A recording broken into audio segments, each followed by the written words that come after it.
Alright guys, we're on third part of this. This may finish up the shelves. I've got this shelf here to show you on the bottom, and there's another shelf over here in the back which I think I might be able to get all in one video. Excuse me. And I apologize for the lighting. It's raining outside. I got a little lamp over here, and we're like in the dark part of, towards the bottom of the floor. That's the floor. We're right there. Anyway, so moving on. Third part of this is that, I have my Marvel Treasury editions here. A lot of Conan, Star Wars stuff, which I'm very happy to have. Yep. Superman, Spider-Man, that's probably my favorite Marvel Treasury edition. The rest of these are a lot of Barry Windsor Smith reprints and stuff, reprints from other comics like that Star Wars was. Great series. This is the greatest Batman stories, strangest cases. A lot of stuff from the 70s, a lot of Neil Adams, a lot of Bernie Wrightson. A lot of that stuff was adapted into cartoons for the Batman animated series. These are the books that, when I was a kid, that I just went through over and over and over. The history of comics by Jim Steranko. This was a series of books. But a lot of these Conan and Incredible Hulk and Fantastic Four with the first appearance of Gabriel the Airwalker. I think I reprinted Fantastic Four 120 through 124. That's the one I'm looking for. That was the ones that I just went through a whole lot. Stuff where we had the first editions. Famous first editions. These are from the earlier 70s. They reprinted the first tales, the first appearances of, I think they had one for Superman and Golden Age Flash, and this is Golden Age Wonder Woman. Great stuff. Defenders, found that for a steal somewhere. What else do we have in here? Yeah, here we go. This was a something that in 1996, Barry Windsor Smith started his own little kind of company called the Storyteller. I don't remember what the company was actually called, but he was coming out with several books that he was helping to write and draw. And it was through Dark Horse. And this was a special preview comic of what was coming. And I never saw anything except for this preview book. I never saw it in stores to buy. But it was, he came out with Freebooters, Paradox Man, The Young Gods. The Young Gods was very, very, it's got to be some kind of take on the Marvel Jack Kirby Norse God stuff that he did in the 60s. So I always kept my eye out for it, never really found any. What else we got here? Some more Conan with Red Sonja. Yeah, another one of those famous first editions with the Golden Age Flash. Oh wow, okay. I've seen Metallica in concert several times over the last 23 years. Last time I went was probably around whatever the Saint Anger year was. I don't know if that was 2004, 2003. This is the Black Album tour guide. Just a lot of dates and stuff. I saw them. I think I saw this is 91, 92, and I think I saw them in Knoxville, Tennessee, and I saw them in Johnson City, Tennessee, during that tour. So there's a little take you back. And this picture of Lars, back when I was drawing and stuff, I used that pose for a lot of my drawings. And I'd probably get like 10, 12 bucks a pop for them. Superman vs. Shazam. Got quite a few of these. Superboy and the Legion of Superheroes. This one's a little beat up, but it's alright. Great stuff. Oh, look at this. Motley Crew. I think this is 89.90. So either for I think this was my 17th birthday, I was taken to see the Motley Crew, and I'm not going to lie, I'm not a Motley Crew fan at all. Faster Pussycat opened up for them and blew them off stage. I think I've seen Motley Crew 2 or 3 times, and I've just never been impressed with their show. Mad Super Special, the comics. This was from fall 1981, and it was a lot of their parodying of the comic strips and superhero books at that time that had been Mad. Great stuff. My Rolling Stone, the greatest pictures that they've done. I mean, who couldn't get some Ziggy Stardust there with Bowie? A lot of great stuff in there. Alright, then we come to some of my Watchmen stuff. This was a parody when the Watchmen movie came out. The Watchmen. This was by IDW. Special Lawsuit Edition, What Me Worry. Watchmen, What Me Worry. Cracking me up. Yeah, I'm getting these. I think I need a few more of these. This was through the Epic Comic line at Marvel. It's a Tor story that Joe Kubert did. It's raining outside. I just ate some hot dogs. I'm real sleepy, so we'll get through this. But these are oversized books with just amazing art in them. Story of Poor Arcade Man. You know, and that creature has several breasts, which crack me up. Yeah, great stuff there. Moving along, this is a lot of my Watchmen stuff. I've got the DC role-playing Watchmen game. This is the modules. One of these Alan Moore actually helped write and participated in, fleshed it out and gave more information. My comics interviews from the 80s, Wizard magazine when the movie was getting really hyped up. I think you get the idea. This is awesome. This is the source book for the Watchmen game. And Alan Moore and I think Dave Gibbons both participated, gave a little bit of art, fleshed out some stories, gave out some background. You actually get to read the letter that the comedian was writing to Lori, his daughter, when I think we all know, when Ozymandias kicked in his door and took him out. Here's some more comics interview.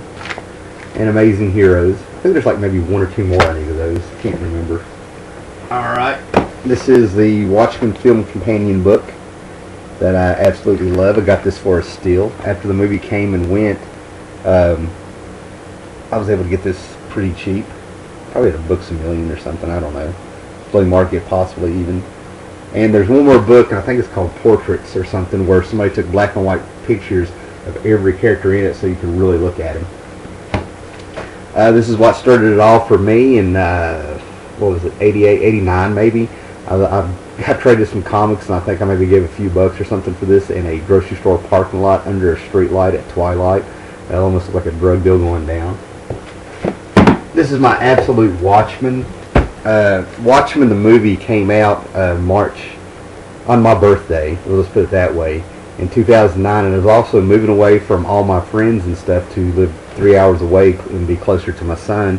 And all my friends surprised me, took me to the midnight show, and we all had a dinner with like about 20 to 30 people at a Pizza Hut in Bristol, Virginia, on the Virginia side. Then we went and watched the midnight show of Watchmen. I walked in a few days later to where these guys work at, and they all chipped in and bought me the absolute Watchmen. So that's one of my very treasured books. Volume 4 of From Hell. I kind of pick these up when I see them. Basically because I've got the collected edition of From Hell by Alan Moore. The story of Jack the Ripper. The movie that was made of this was a joke. This is really in depth. He actually spent a couple years just studying the occult and studying the Jack the Ripper facts and case and stuff, and this is his interpretation of who Jack the Ripper was. This is the complete Frank Miller Batman that I've been seeing popping up in videos. I got this when I was 16. My grandmother bought it for me.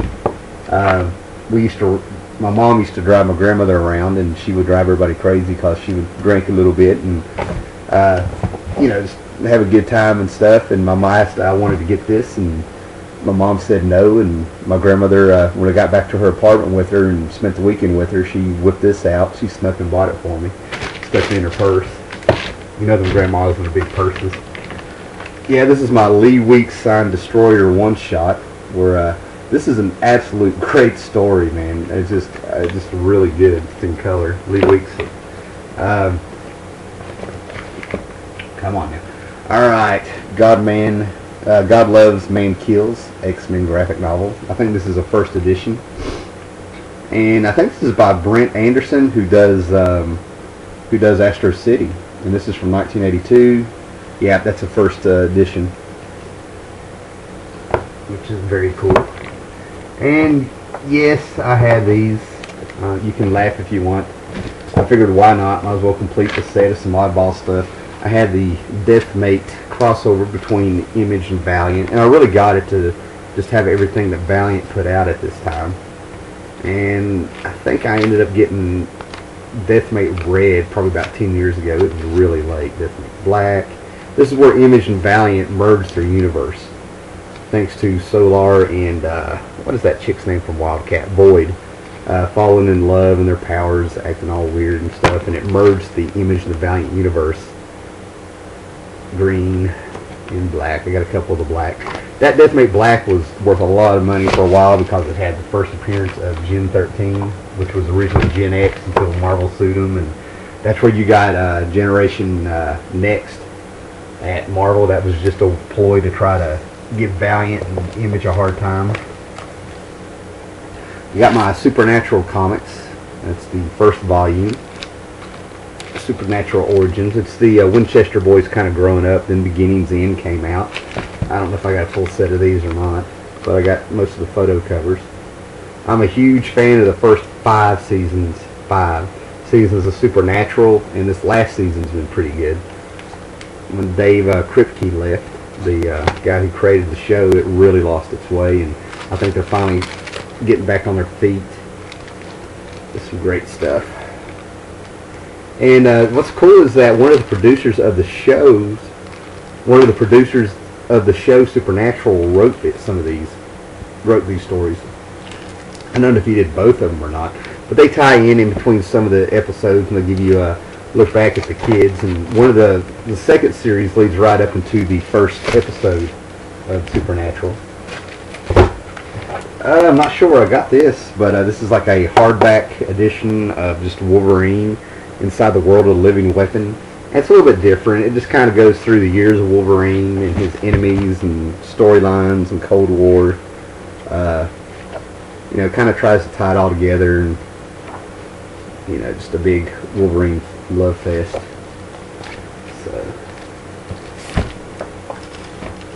man, we're moving right along this time. This is awesome. Alright, what else do we have here? Okay.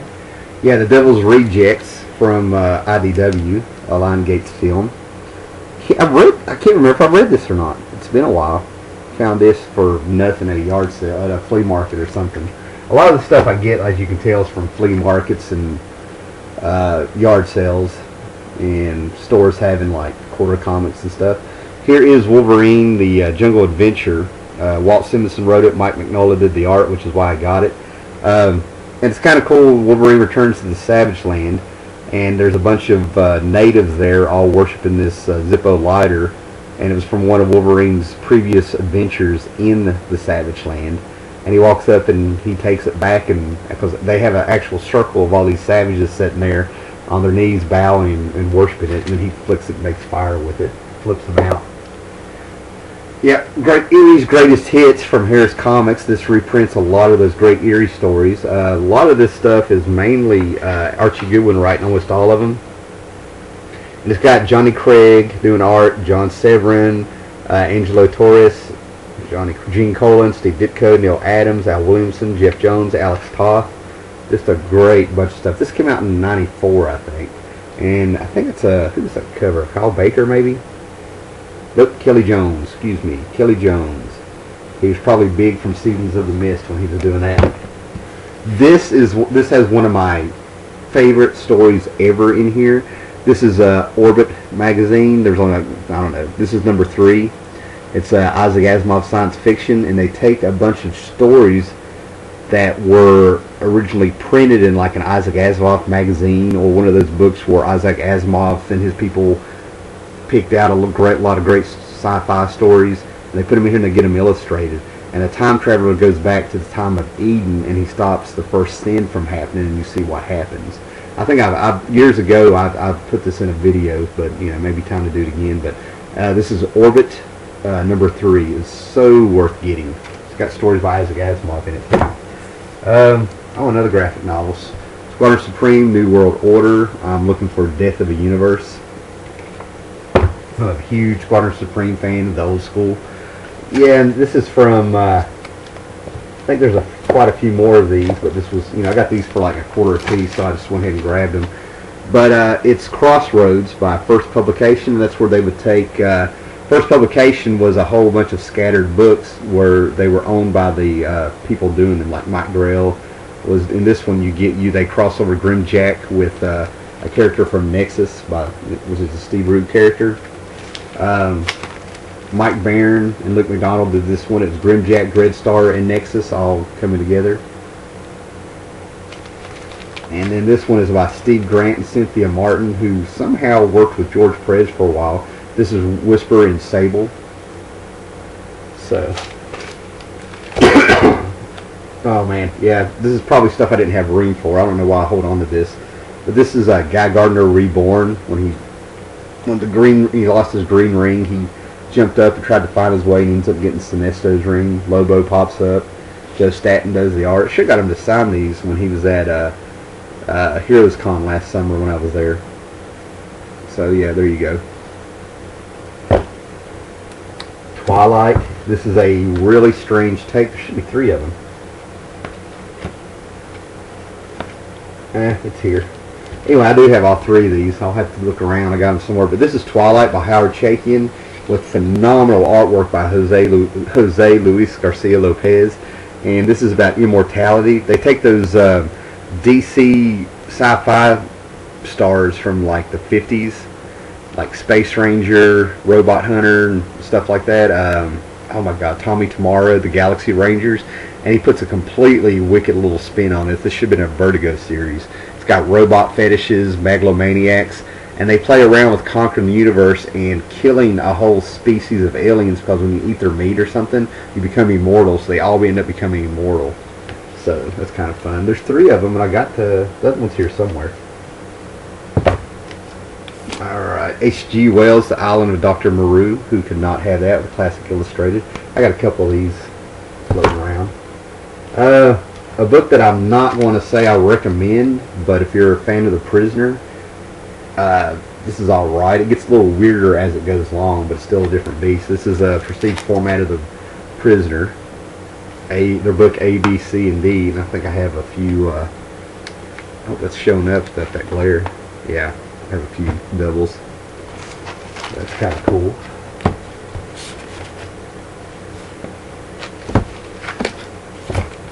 Alright, got my Steve Rude Mr. Miracle, which was just a fun read. This is back when Justice League was hitting big, and they come in here, and I want to say James DeMantis wrote this, or no, I think it was Mark Evanier. This is from 1987, but it's Steve Rude one-shot with a Mr. Miracle story. Yes, there's Darkseid, Big Barda, Oberon, it's all there. Mark Evanier, I think that's how you say his name. You know, he's kind of a big Hollywood writer, TV shows and whatnot, cartoons, everything, and he was kind of like Jack Kirby's assistant for a while. What we got here? Alright, this is a bunch of the 9/11 books that came out. Everybody, this is a trade of a bunch of short stories. There were 2 of them. One was indie artists, and this was like mainstream guys. And everybody threw in some artwork, little stories, poems, and stuff. And the proceeds went all to the 9/11 benefit. Moment of Silence from 9/11. Heroes of 9/11. Yeah, not to bum anybody out. Day That Changed Forever, September 11th. Another Heroes. Grab a bunch of those. What do we have here? Let's turn that back around. What we got here? G.I. Joe magazine. Yep, some 80s goodness. They actually had a magazine going on for a while. I just had so much fun with these. Oh, I used to collect those in Muppet magazine, and I have never ran across any Muppet magazines. Who's Who in the DC universe, but this was like the dark realm of fantasy. This was more or less their you know, it's the Doom Patrol, but it's the Vertigo Doom Patrol by Morrison. You know, everybody gets some stats. They put in some Vertigo characters, Abby Arcane, Antonin Kane. I mean, I got these mostly for the pinups. Black Orchid. Yeah. Cliff Steele. Danny the Street. Let's see what else we got. The Dreaming. Here we go.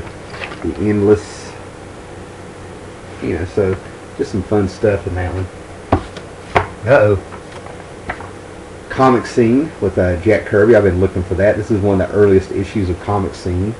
A lot of people kind of ask me, how do you know so much about comics and, you know, and all this stuff. Well, you know, it was like from reading stuff like this and retaining it, and then over the years, as you hear more as you read more interviews by Kirby by a bunch of other people, all of a sudden it's kind of like you start filtering out the truth and what was real and what was said and what other people say about the same situations that they bring up in some of these interviews and stuff, like in the offices of Marvel in the 60s and stuff, and then Kirby's experiences at other companies, and you hear about other people being, getting to talk to Kirby and stuff like that, and you start, when stories match and people's stories really kind of click together, and you hear how certain events really happen, you kind of get a big picture. So this is kind of cool. But yeah, this also has the infamous interview in it, I think, where John Byrne said that he was happy being a cog in the wheel of Marvel. He's a part of the machine because Steve Gerber was involved in a lawsuit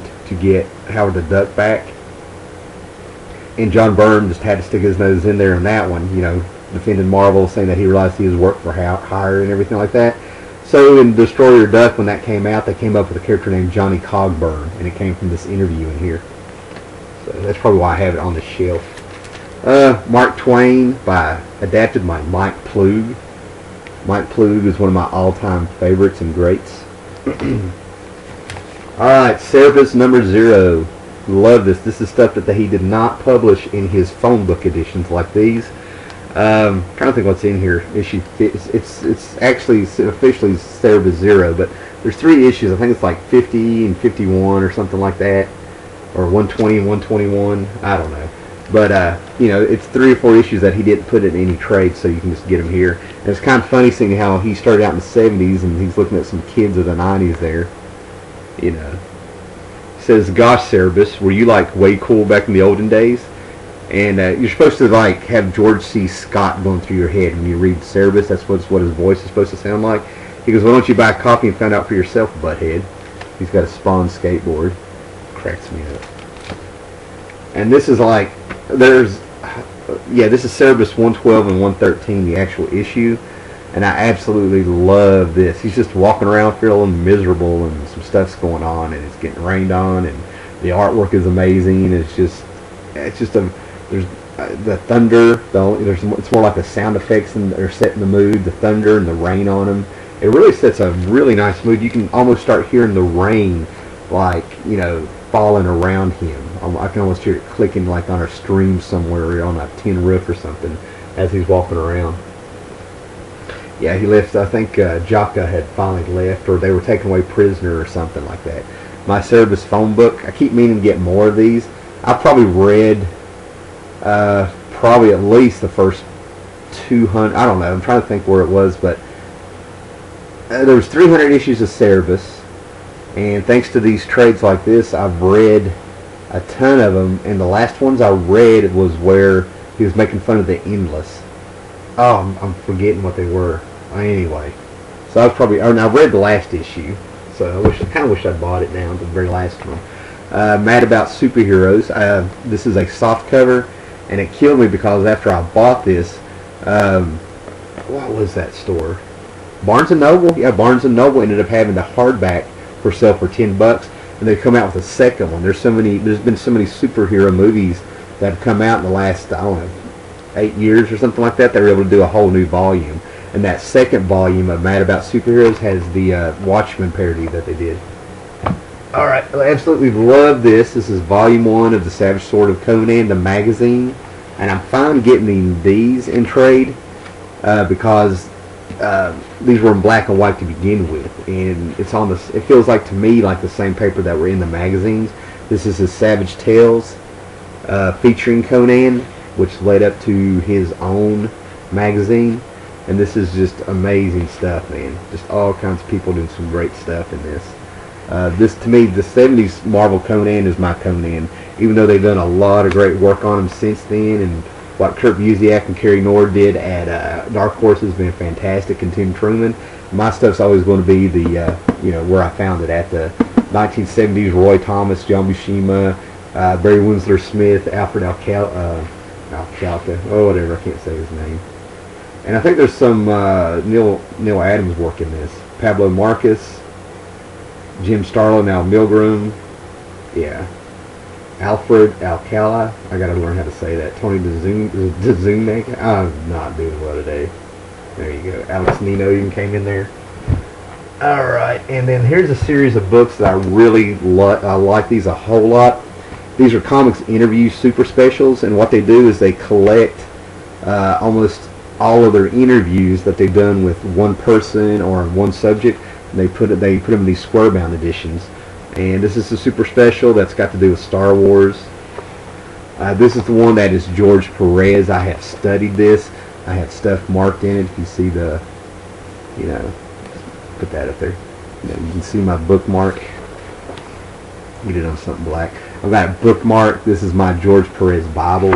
This is where I learned how Marv Wolfman pushed his buttons in the 70s, saying, Marv Wolfman was an editor, and George Perez was coming in as a rookie, and Marv Wolfman said, real artists can do perspective. And it pissed George Perez off, so he went out, studied some perspective, and then he hit him with this, the White Tiger splash page. And that, my friends, is what put George Perez on the map, and that's where he started becoming a superstar and finally got noticed. This even has pages from the original Justice League versus Avengers from the 80s. Comic Super Special, Batman, Simon Bisley, Steve Rude, Alan Grant, Chuck Dixon, and a whole lot more. The big Bat book, because of the Batman coming out. These are always great to get. A lot of good information in them. Let's see, what else do we have? There's some cool stuff. Okay. Beyond Zero Hour. Back in the 90s, this was, I got it because of the Alex Ross cover. But this ran through all the new titles that were getting ready to come. Kind of give you a brief history of DC. It's a brief history of DC kind of history. Like in the 80s, how they acquired the Charlton Comics characters. What they did with them. Jack Kirby coming in the 70s, and comics in the Bronze Age. And down here at the bottom, they give you like a timeline that runs throughout the whole book of the books that came out in 72 and 73, the important books that came out. And this kind of gives you a brief history of, comics in the Golden Age. And then Superman, the Superman years, what was going on in the Golden Age. Kind of catches everybody up. The 70s, the 60s. And then we come up and it catches up here with Vertigo and the New Titans and all the books that were coming out at this time and where they were going with it. So yeah, this Beyond Zero Hour Wizard Press special, this was by a wizard, so this is a pretty good objective look at the history of DC and what was going on. And then we got the special Wizard Kiss special that's got like a lot of great pinups in it. My Marvel Super Special of the Dark Crystal. Love that, and the poster is still inside. Dark Crystal still holds up. Judge Dredd Hall of Justice, the definitive edition. So I think it's kind of funny that they put Hall of Justice on there for you guys. And look at that. That's Dredd. Love this. Wagner, Grant, Mills, and McCone. Fleetway Press. Great stuff. And as we move on here, my Jack Kirby collected edition of the Jack Kirby magazine that comes out. Jack Kirby Collector. This is volume 4. And I don't know how many issues this is or what issues, but this is where you can get like they take a whole bunch of the magazines, put them all black and white, and then stick them together in these collected versions, and it's great. It's got the Commandy stuff, the New God stuff, his Marvel stuff. The Jack Kirby estate actually gives a lot of unprinted, unpublished works of his. People talk about Kirby, their influence on him. There's some Jack Kirby interviews that they find from the past they put in these, and the great magazine. It's been getting published for years, and I'm just kind of wondering if it's still being published. I got my Hunger Dogs graphic novels, which kind of unofficially gave an ending to his fourth world that he needed, that he always wanted to do.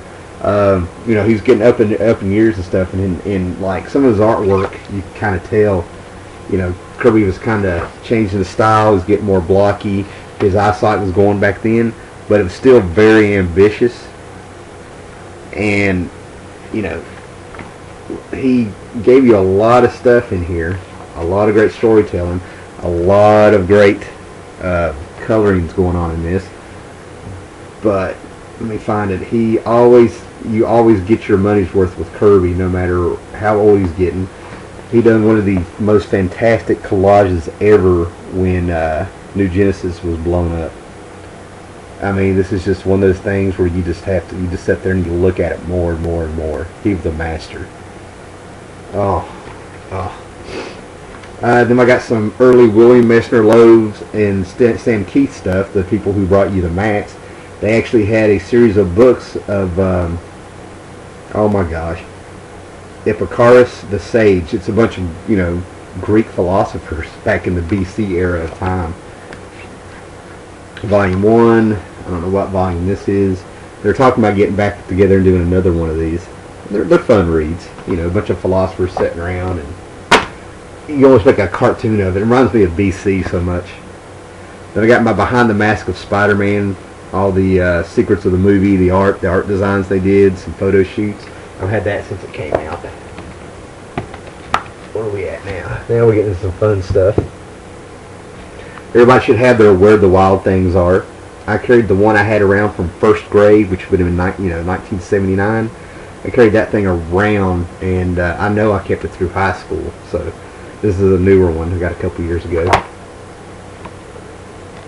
And then I have my Calvin and Hobbes.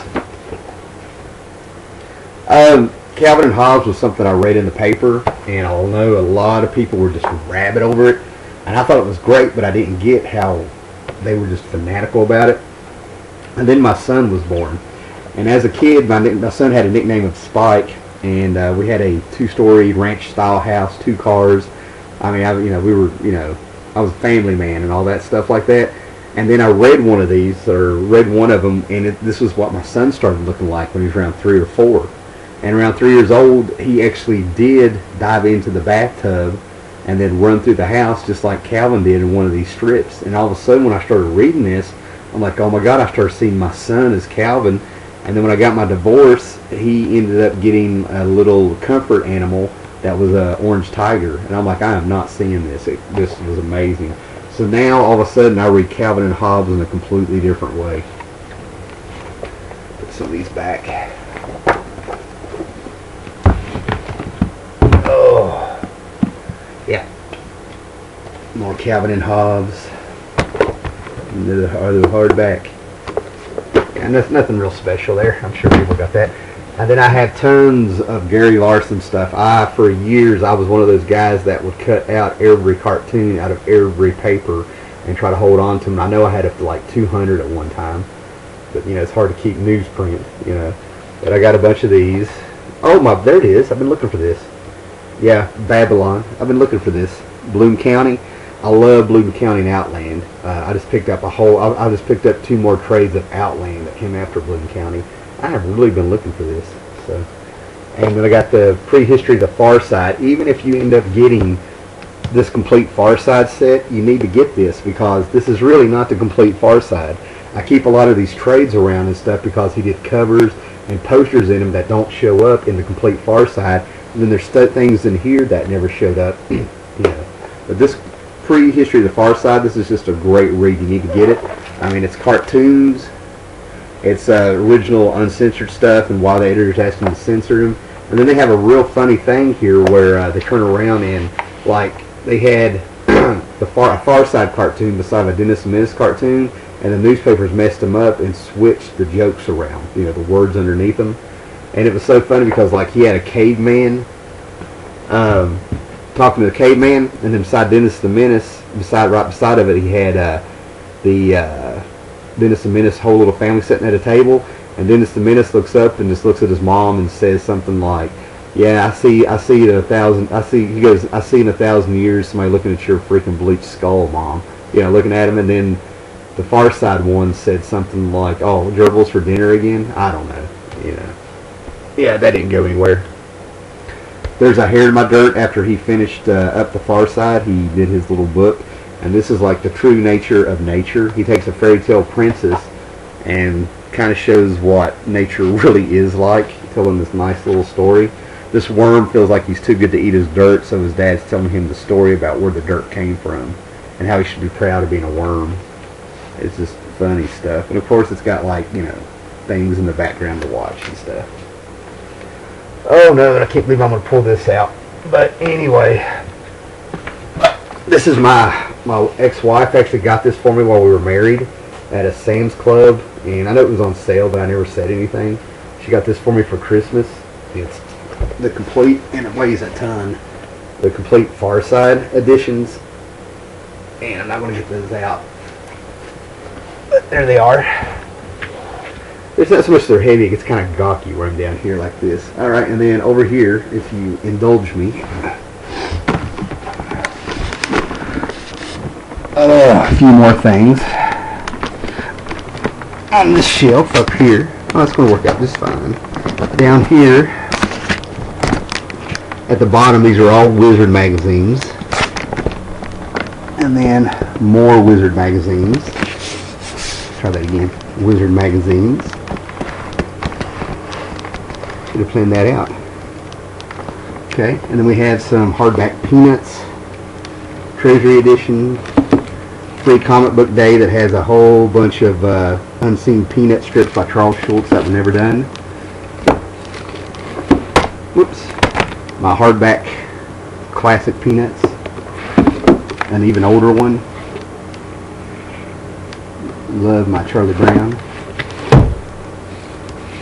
And this is a book called Spectrum 5. They used to come out all the time, but it was like Arts and Pop Culture Award.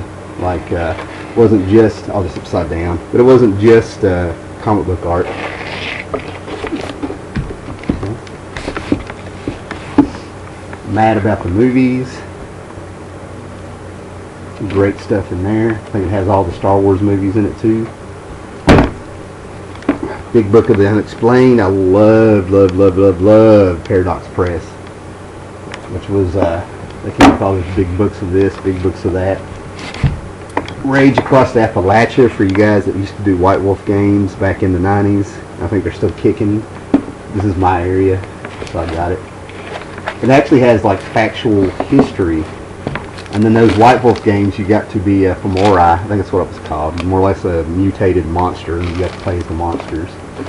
Reader 1717, like my first video of my shelves like that, how I had a action figure price guide. I had more of these. I actually used to have a room that was like 16 by 20 or something like that, and it was just full of toys, and I ended up selling those in 2005, 2006. So I got a few boxes left. Saturday morning TV cartoon collectibles. That's kind of cool. My Rocky Horror Picture Party Guide. Okay. And then I got my Defiant Comic. These are collected card editions, where when you bought them, you had to put in all the cards in order to make the comic book. And this is Steve Ditko art. And they had that one for Dark Dominion, then they had this one for Plasm. You know, these are all individual cards, and they end up making the comic book, which is pretty cool. Oh, what else do we have? Yeah, Wizard Edge books, just some Wizard stuff. Wizard Edge was like about the indie books and stuff that was coming out. Some one-shots. Some Toy Fair from the 90s, 2000s. Oh, a bunch of Hero Illustrated. In the Valiant years. Had to get that one. George Perez, Harvey P. Carr, and Will Eisner cover. That's an actual Spirit cover drawn by Will Eisner in 1994. You know, so Alan Moore in this one, so I had to get this one. Alan Moore talking about working for Image. And these are my card sets. Making a mess. But these are like movie cards. Oh my goodness. Sorry about how awkward this is getting. These are my movie cards. This is probably like the Tim Burton movies. There's the Sleepy Hollow cards. I have a full set of those. The Tim Burton, the full set of Tim Burton, Planet of the Apes, and so on and so forth. And then these two right here are more of the same cards, but it's like superhero movie cards. I have a full set of like Superman the movie, Superman 2, Supergirl, Batman, Superman Returns. I've had all those, and then one of these is nothing but Star Wars cards, trading cards and stuff. Alright guys, that's it. I've got a mess to clean up. Thanks for hanging in there, and thanks for everybody watching these videos and being real complimentary of my collection here. I appreciate it. This is just a small part of it. So I thank everybody for watching.